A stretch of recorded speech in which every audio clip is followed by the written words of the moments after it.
문학의 블랙리스트 때문에 김기춘, 조윤선 두 사람이 구속도 되고 야단입니다. 이 블랙리스트 작성하면 안 되고요. 이런 거 있어서도 안 되고 명백하게 잘못된 일입니다. 근데 우리가 여기서 하나 생각해 봐야 될 일이 있습니다. 그럼 블랙리스트라는 건 뭐에서 배제한다는 거냐? 그 사람 무슨 활동을 못하게 하는 것도 아닙니다. 그 사람 말을 못하게 하는 것도 아니에요. 돈을 주는 데서 적지원과 혜택에서 배제한다는 건데, 그러면 무슨 지원과 혜택이냐? 문화부에는 문화진흥기금이라고 있는 게 있습니다. 이 문화진흥기금이 1년에 한 2천억쯤 됩니다. 우리가 어떤 공연장이나 전시회 이런 걸 보러 가면 다 거기에 문화진흥기금이 포함되어 있지 않습니까? 옛날 우리 영화 볼 때도 다 있었지 않습니까? 자, 이런 어떤 돈들이, 문화진흥기금 돈들이 2천억인데 이걸 갖다가 예술계에 이렇게 저렇게 좀 나눠주는데, 음악하는 사람, 미술하는 사람, 영화하는 사람 골고루요. 자, 그런데 그걸 나눠주는 데서 배제되었다라는 부분을 이야기하는 겁니다. 명백히 잘못된 일이고 앞으로 이런 일이 있어서는 안 됩니다. 정치 성향 때문에 배제해서는 안 됩니다. 근데 여기서 하나 수준 미달이거나 직업이 정치적 비판으로 하는 사람들까지도 자신한테는 왜 안 주냐고 하는 것은 옳지 않다는 겁니다. 정치를 할 사람은 정치를 해야죠. 예술인인 양 중간에 걸쳐서 그렇게 하면 안 된다고 저는 보고 있습니다. 보편적으로 국민이 공감하는 사회적 문제에 대해서 예술인도 발언을 하고 자신의 표현으로 나타낼 수 있겠지만, 거의 생업이 정치적인데 더 치중하면서 예술적인 활동은 정치를 해나가는 도구로 사용하는 사람들한테 그런 사람들도 문화인이라고 봐야 되냐. 과거에 제가 DJ 정부 때 보면 인사동에 가면 건달들이 몇 명 있었습니다. 입만 열어서 떠들기만 합니다. 하루 종일요. 여자들하고 불러서 문화예술인이라고 히덕거리기만 하고, 그러면서 그런 사람들이 문화계에서 영향력을 행사하니 큰손이니 하면서 겁적거리고 다니는 모습을 보면서 제가 DJ 정권에 있었지만은 참 가관이다라고 생각을 했습니다. 그 전통 개량 한복을 입고 다니면서요, 수염 기르고 그러면서 하루 종일 노닥거리고 술 먹고 히덕거리는 게 직업이고, 또 정권이 야권이 집권했으니까 정권에 또 앞잡이 노릇을 충실히 하는 그런 사람들을 봤습니다. 속으로 굉장히 경멸을 했습니다. 저것들은 도대체 직업이 뭐냐? 예술을 빙자해서 정권 끈앞을 하는 것들이냐? 이런 생각을, 그 정권에 몸을 담고 있던 저도 저항감을 느낄 정도로 불쾌했던 사람들이 있습니다. 그래서요, 문화진흥기금의 대상을 매우 협소하게 해서 정말로 자질이 있고 능력이 있는 사람들에게 도와줘야지, 그것을 정권이 집권하면, 보수가 집권하면 보수 빠는 예술인들, 그리고 진보나 야권이 집권하면 그들을 빠는 예술인들이라고 자처하는 사람들에게 지원을 해주는 것이 이게 옳느냐는 겁니다. 국민들이 그렇게 정권 따라서 줄 수 있는 문화예술인 나눠 먹으라고 문화예술진흥기금을 내는 거 아니지 않습니까? 영화에는 또 영화진흥기금이 있죠. 자, 우리 영화판도 또한 보수에 있는 사람들은 한마디로 좌파의 천국이 되었다. 김대중 노무현 정권을 거치면서 특히 노무현 정권 때 명계남, 문성근 그냥 그렇게 이야기하는 거니까 영화계를 장악했다. 다소 진보적인 척, 좌파인 척하는 영화인들에게 대폭 지원해주고 그러지 않은 사람들은 배제되었다. 이런 이야기도 있었습니다. 그래서 문예진흥기금이나 영화진흥기금을 정권에 한마디로 이 끈앞불들 먹이주는, 개먹이 주듯이 형태로 사용을 해서는 안 된다는 것이 제 생각입니다. 이참에 문예진흥기금이나 영화진흥기금을 처음부터 다시 책정을 해서요, 그것을 제대로 사용되어지게 해야 된다고 저는 보고 있습니다. 자, 부산국제영화제 때도 솔직히 말하면 다이빙벨이라는 것 자체가 가짜고요. 거기에 있었던, 주장했던 인물이 스스로 도망갔던 사람 아닙니까? 그런 걸 굳이 상영을 해야 된다고 싸움이 벌어져서 예산을 줄이고 어쨌다 해서 이번에 문제가 됐는데요. 저는 예술인이라고 주장하려면 정말 정치에서 자유롭고 국민의 보편적 가치 부분이 훼손될 때 참지 못하고 과감하게 분노하고 예술적 표현을 하는 진중하고 무게 있고 참 개혁적이고 진보적인 예술인을 보고 싶습니다. 굳이 현실 참여 예술인을 본다면요. 아예 그것보다 제가 희망하는 것은 예술인들은 어지간한 상황이 아니면 정치 이야기 좀 안 하기를 바랍니다. 우리나라가 뭐가 문제인가 하면 온 사방에 개나 소나 정치를 다 참여하고 좋아해서 정치 과잉이라서 문제인데요. 문화예술인들, 영화인들까지 정치에 참여해서 뛰어드는 부분은 저는 불편합니다. 제 생각이 아니라요. 많은 사람들이 그렇게 생각할 거라고 봅니다. 전 국민의 기초적인 인권이 무시되는 이런 상황이 오면 모든 국민이 다 나서야 되니까 예술인들이 나선다고 뭐라고 하겠습니까? 예술도 자기 정치 성향이 있을 수 있는데요. 그런 색깔을 내는 한쪽 편에 서서 정치적 색깔을 내는 예술인들은 제가 생각하기로는 이쪽이 집권하든 저쪽이 집권하든 돈 받으려고는 하지 말기를 바랍니다. 저 한번 보세요. 제가 처음에 미래경영연구소 열었더니만 이런저런 행태로 도와주겠다고 한 사람들 많이 왔습니다. 다 거절했습니다. 왜? 나는 그 사람들의 입맛에 맞는 이야기를 하지 못하고 어떤 건 찬성하지만 어떤 거는 반대할 수 있기 때문에 그렇게 돈을 받을 어떤 준비를 해달라는 부분을 거절을 했습니다. 제가 이거 뉴스 브리핑 하면서요. 기업하는 사람으로부터 개인 회원 외에 단돈 1원짜리 하나 받아본 적이 없고 제 아는 지인들한테 뉴스 브리핑에 회원 좀 해서 후원해달라고 단 한 번도 말한 적 없습니다. 저한테 그런 말 들은 사람이 있으면 댓글로 달아서 공개해 주십시오. 왜 그런가 하면요. 사람이 자신의 어떤 대한 자존감이 있고 자신의 정치적 신념이 있고 이렇다면 돈에 의존을 하게 되는 부분을 멀리해야 됩니다. 그래야만이 자신의 가치와 고집과 주장을 관철시킬 수 있는 거죠. 문화예술을 하면서 정치를 표현하고 싶은 사람은요. 돈에 초연해서 블랙리스트든 화이트리스트든 나는 다 거부하고 솔직히 고기 먹을 거 풀만 먹으면서 나의 정치적인 예술을 표현하겠다고 하는 것이 옳은 겁니다. 그러기 싫으면 그냥 정치하러 가든지요. 문화예술계에 얼쩡거리면서 정치판에 한마디로 감나라 판나라 하고 마치 지가 정치를 위해서 움직이는 듯한 거물이냥 거들먹거리는 그런 인간들 백수건달 양아치죠. 수도 없이 봤습니다. 보수 쪽에 그런 인간도 보기 싫고요. 근데 죄송하지만은 이런 분들은 진보 좌파라는 분들 중에 더 많습니다. 겉으로 입으로는 온갖 진보 좌파적인 가치를 말하면서 저녁에는 여자들 불러놓고 어울리고 향락하고 그게 주업이고 그러면서 정치인들하고 또 형님 동생 하면서 어울리고 그게 옳은 예술인의 모습이라고 보십니까? 과거에 이 좌파 정권 때 이문열 씨 이분도 예술만 했으면 좋겠어요. 정치적 발언 좀 안 하고 무슨 정당에 공천 심사위원 이런 거 좀 안 하고 보수를 자기가 재건을 하겠다라든가 그런 거 좀 신경 끄고요.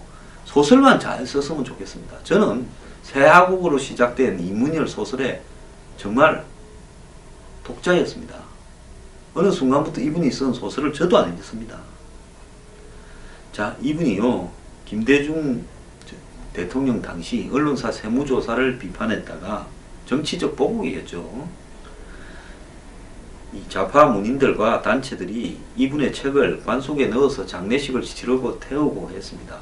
문화혁명 때 홍위병 때나 볼 수 있는 일거리 분서 경유를 그런 식으로 했던 것은 매우 잘못된 거죠.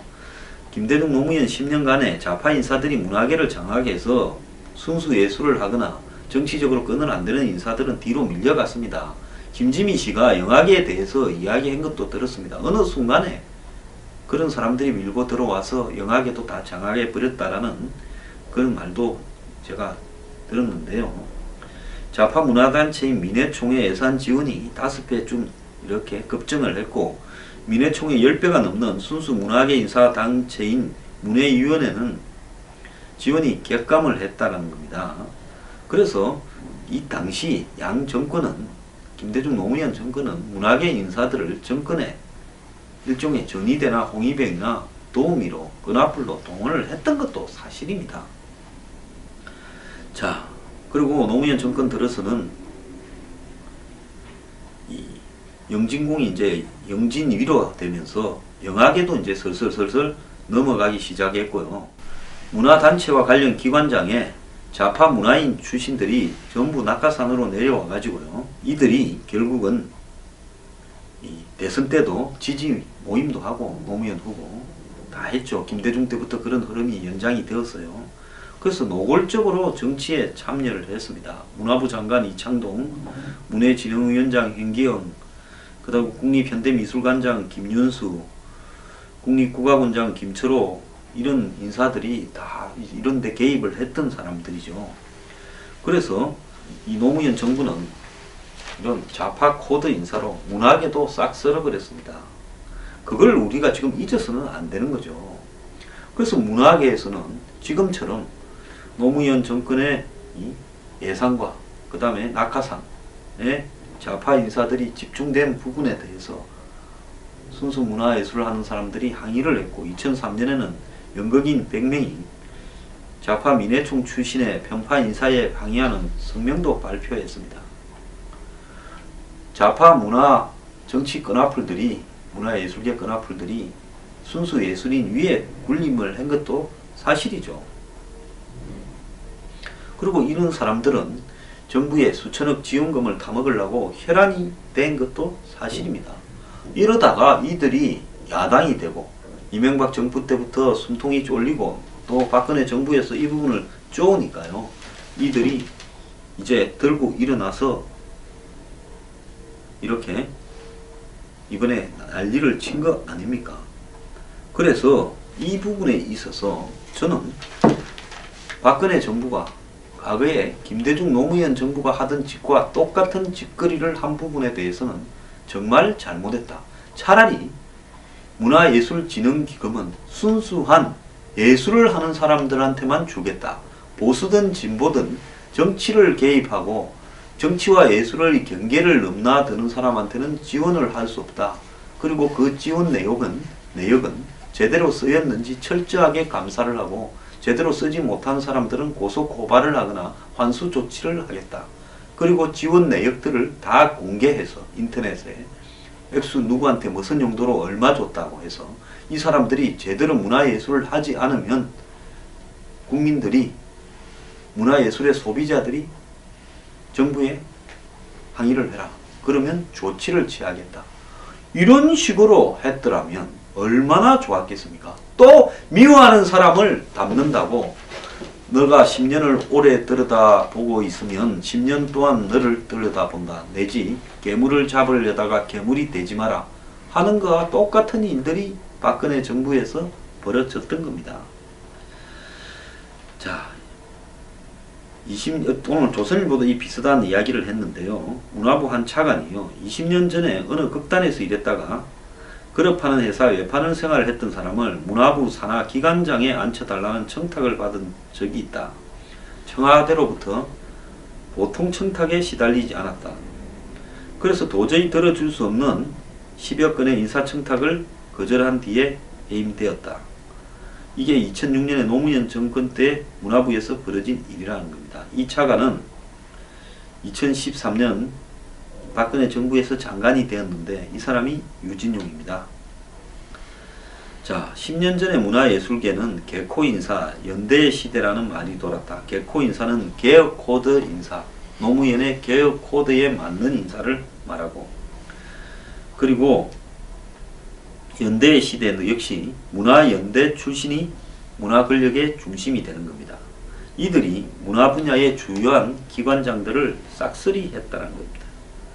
노무현 대통령 당선 직후부터 이들은 새 정부의 문화계에선 기득권 세력이 발을 못 붙이게 하고 진보 개혁 세력이 대거 포진해서 주도해야 된다.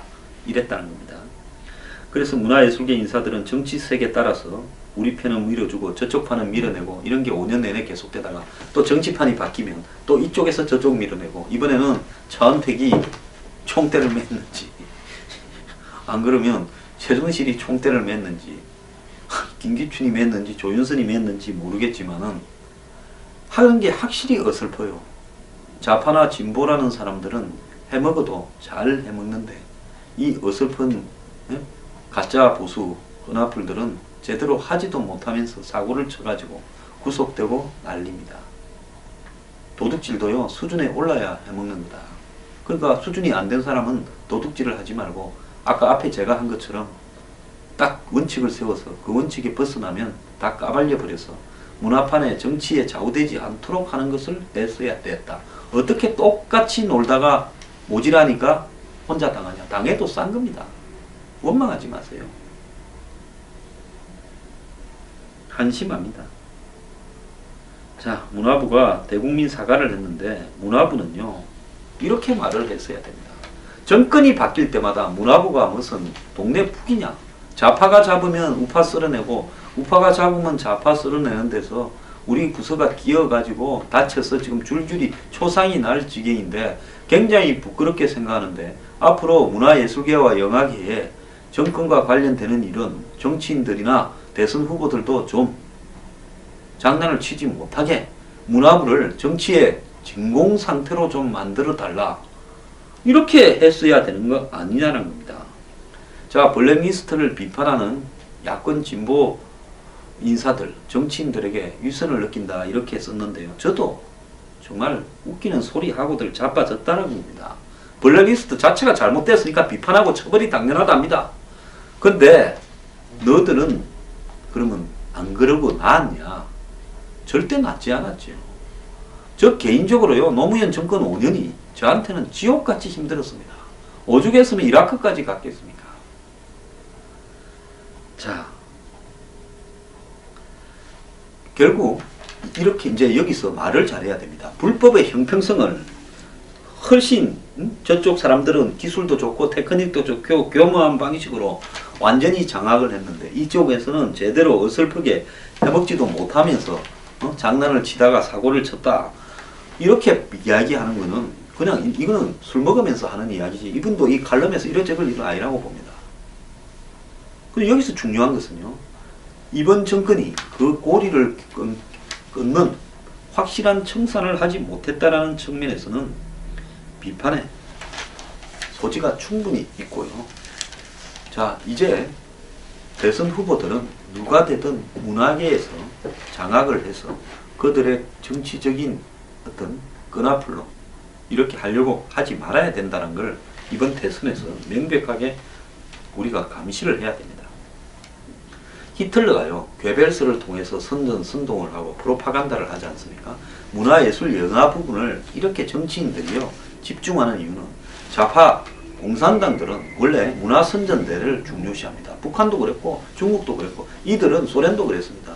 문화를 예술을 과거에 공산당이 집권하면서 대중에 대한 선동의 도구로 삼았습니다. 예술 자체를 순수 예술 자체를 없애버리고요. 영화든 연극이든 뭐 오페라든 음악이든 모든 것이 그림이든 다 선전의 도구로 혁명을 선동하는 도구로 이용되었습니다. 이제 우리가 그런 거 배제하고요. 예술을 그대로 순수하게 존치시켜야 되지 않겠습니까? 이제 예술에 좀 정치들이 손을 대지 말았으면 합니다.